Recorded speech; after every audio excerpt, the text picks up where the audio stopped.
Price Lord. என் பேர் நிதின் ஜரோன். நான் இப்போ ஜரோன் நான் இப்போ என்ன செஞ்சுருக்கேன்னா கெட்ட கும்பலன் செஞ்சுருக்கேன். டாபிக் மன்னிப்பு.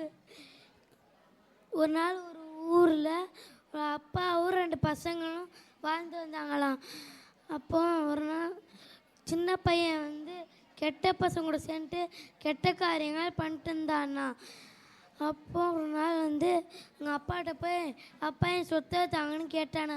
எங்கள் அப்பா முடியாதுன்னு சொன்னதுக்கு அவங்க அப்பா கூட சண்டை போட்டு சொத்தை மாயிட்டு போயிட்டான்னா. அதுக்கடுத்து அவன் காசுலாம் தீர்ந்த உடனே அவன் ஏழை ஆயிட்டானா.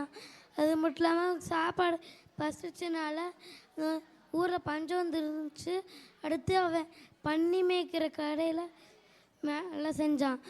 பன்னி மேய்க்கிறதுக்கு வாட்ச்மேனாக இருந்தானா.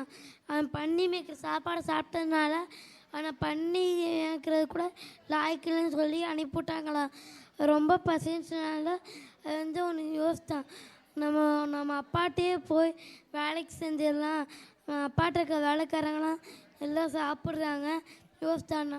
ஸோ அவங்க அப்பாட்ட போயிட்டு, அப்பா இனிமேல் அவங்க பிள்ளையாக்கு தகுதி இல்லை, என்னை அவங்களோட வேலைக்காரனாவாச்சும் வச்சுக்கோங்க ப்ளீஸ் அப்படின்னு கேட்டானா. இல்லை நீ என் பையன்னு சொல்லி கெட்டி பிடிச்சி ட்ரெஸ் மாற்றி விட்டு குளிக்க வச்சு ரிங்கு போட்டு விட்டு ஆடையெல்லாம் ஆணை போட்டு விட்டு அடுத்து ஆடை இட்டு விருந்து வச்சாராம். இது என்ன புரியுதுன்னா, நம்ம எப்போல்லாம் தப்பு செஞ்சு ஏசப்பா விட்டு பிரிந்து போகிறோமோ அப்போது நம்ம பாவத்தை நம்ம திரும்பி உணர்ந்து ஏசப்பாட்ட மன்னிப்பு கேட்கும் போது ஏசப்பா நம்மளை மன்னித்து திரும்ப அவரோட பிள்ளையை ஏற்றுக்கிறார்.